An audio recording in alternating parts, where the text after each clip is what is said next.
Welcome to One-on-One with B'nai B'rith International. I'm CEO Dan Mariaschin.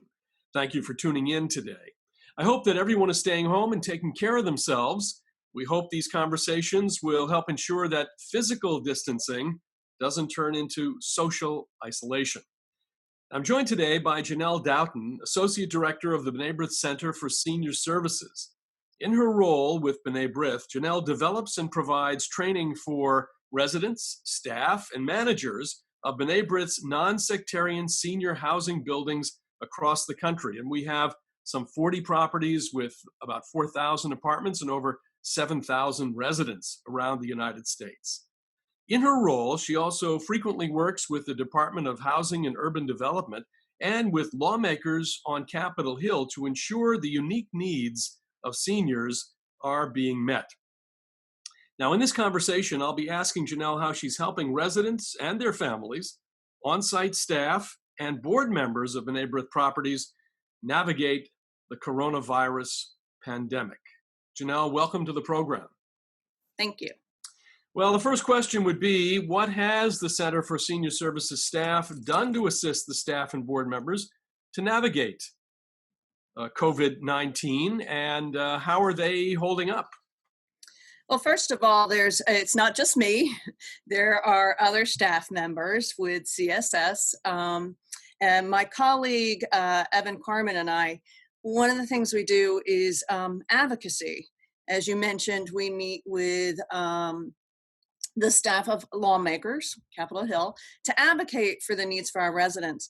We are continuing that advocacy. We're still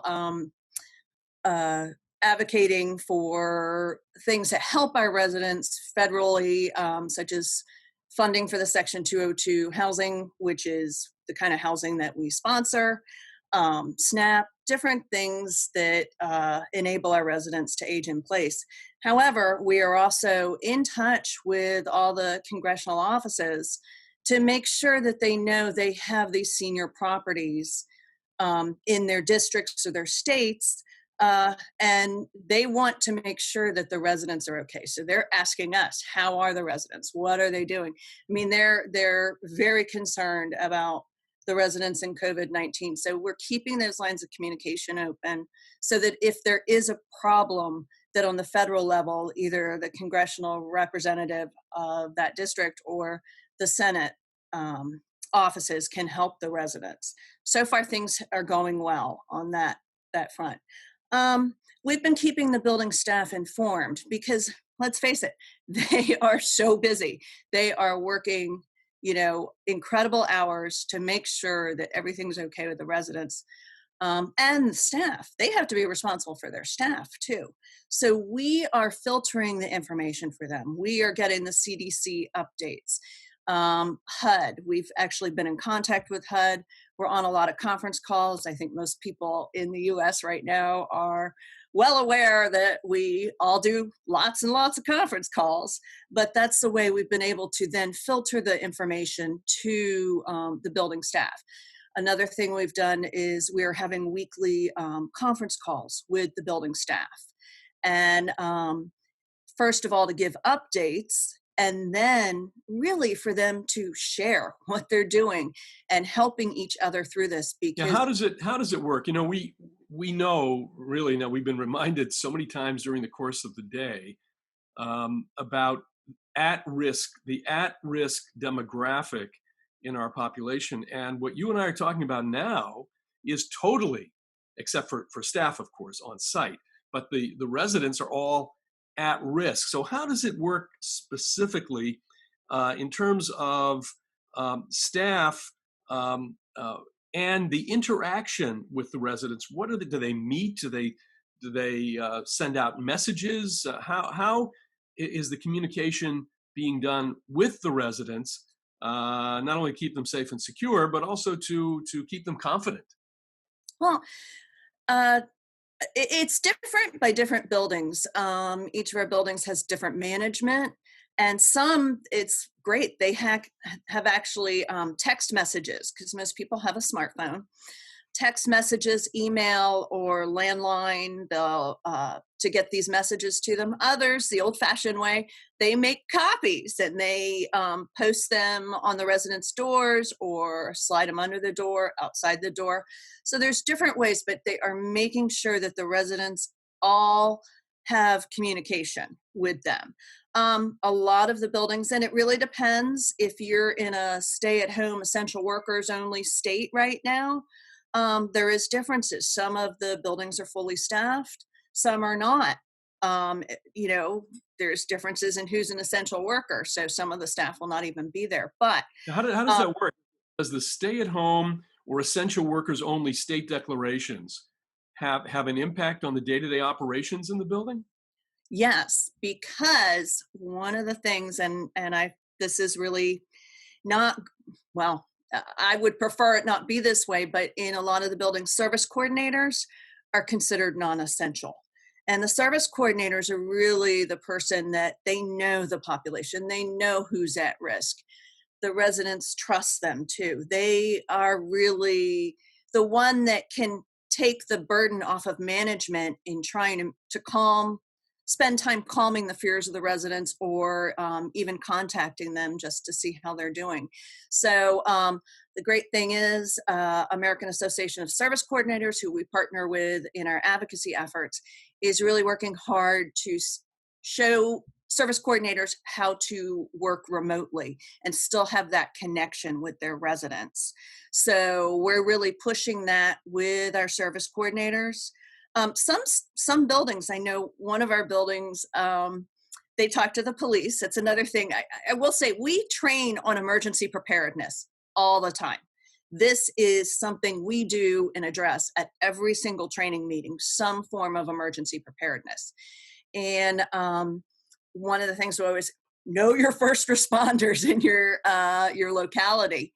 Bring the police, bring the fire department, make sure they know who's there. And the EMTs pretty much know our buildings. And so one of our building managers talked to the police and said, I don't know who's essential. And the police said, everybody, every staff member is essential in your building. You're not going to get any problems from us. So it's important to have those relationships. And, I actually do emergency preparedness planning training with some of our management companies for their non-B'nai B'rith buildings too.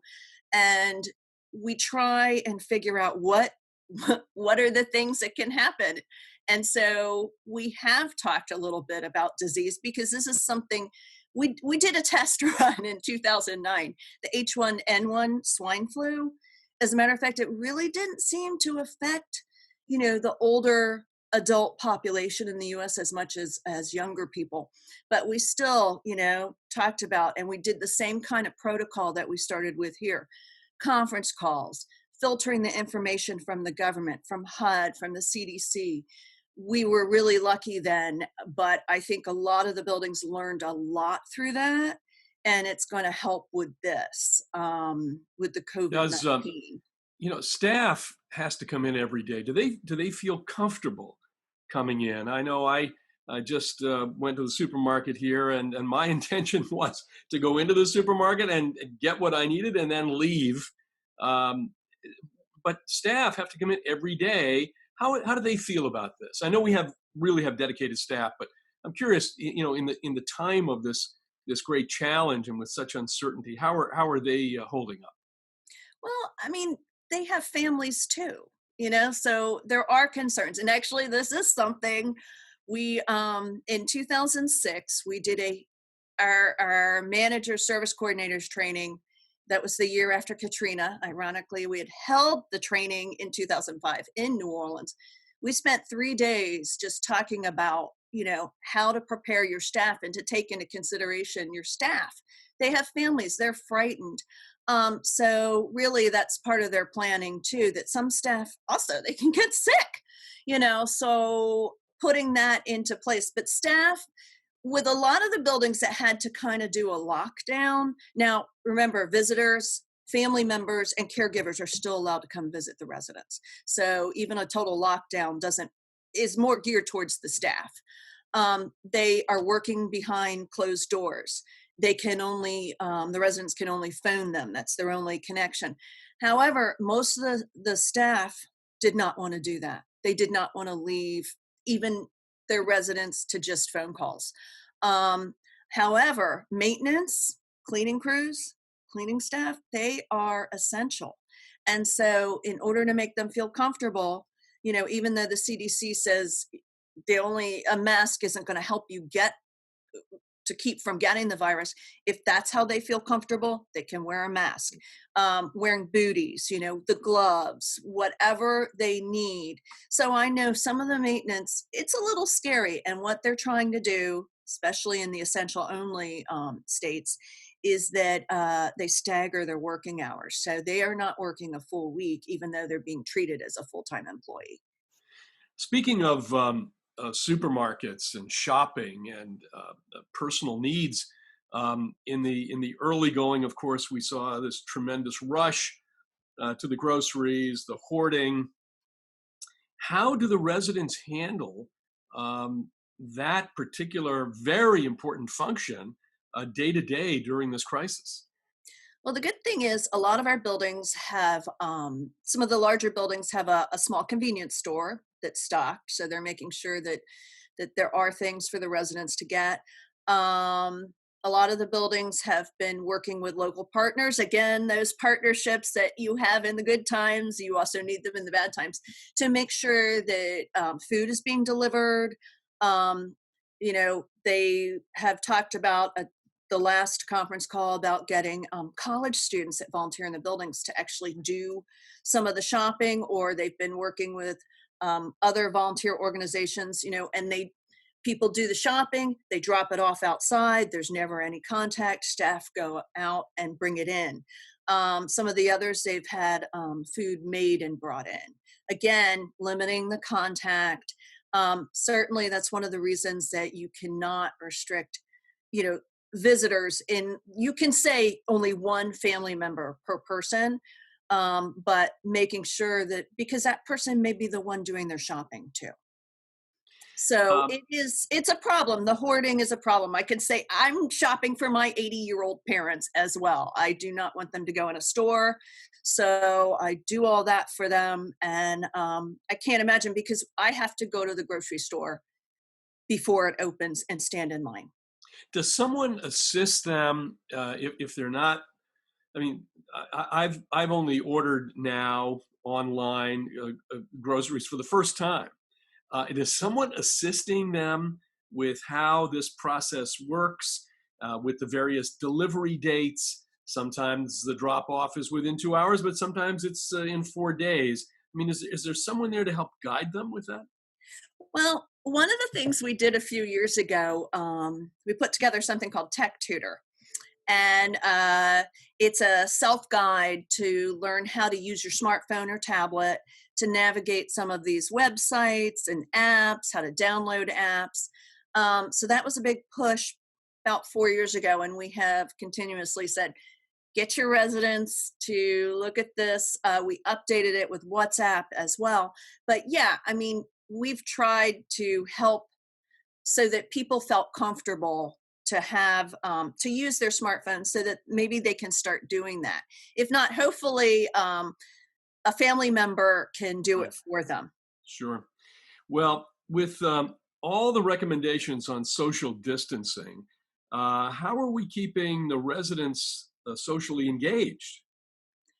So there's different, again, it's dependent on the buildings. I know some of our buildings, they said that the residents, they come down to the community room. All our buildings have a community room, and they play cards, have puzzles. They have agreed to do that in just a couple, very small groups, 6 feet apart. They don't want to stop that, and I don't blame them. Also, again, with the tech tutor, that they can do FaceTime, WhatsApp now we've added to it. Also, all of our buildings, whether it's the boards of directors, the volunteers, the staff, they're calling to check on the residents. They're trying to do it daily. And the residents, the great thing about B'nai B'rith, one of the things we do is every other summer, we take residents to our resident leadership retreat. They are officers in the Residents Association. Now, we don't talk about a pandemic and what could happen, but we enforce that your community, and through the Residents Association, they have made their buildings a community. So they support each other. So they themselves are checking up on each other. Some of our buildings have a I'm okay program, and it's resident run, and they have maybe an apple or something on their door that's one color.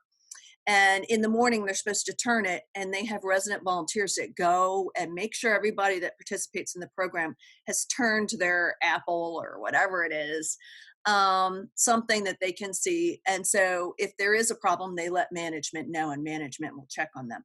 So there's a lot of things already in place that you're just adapting to this. But the sense of community, and that's what's so wonderful about these buildings. I mean, the staff care so much, the residents care so much about each other, and they really are all the heroes in this, that they're really pulling together for each other, and they're going to get each other through this. It's going to be tough, but they will. Janelle, I can't thank you enough, you and your colleagues, for all you're doing. I mean, this is the most at risk and exposed population. Not only should they not be forgotten, but they really need to be cared for and looked after at this critical time. And really what you and again, your colleagues and B'nai B'rith is doing for all of them is deeply appreciated by so many, and I'm sure by the families and the relatives and the families of the staff and the staff itself. Thank you, everyone, today for watching our first edition of One-on-One with B'nai B'rith International.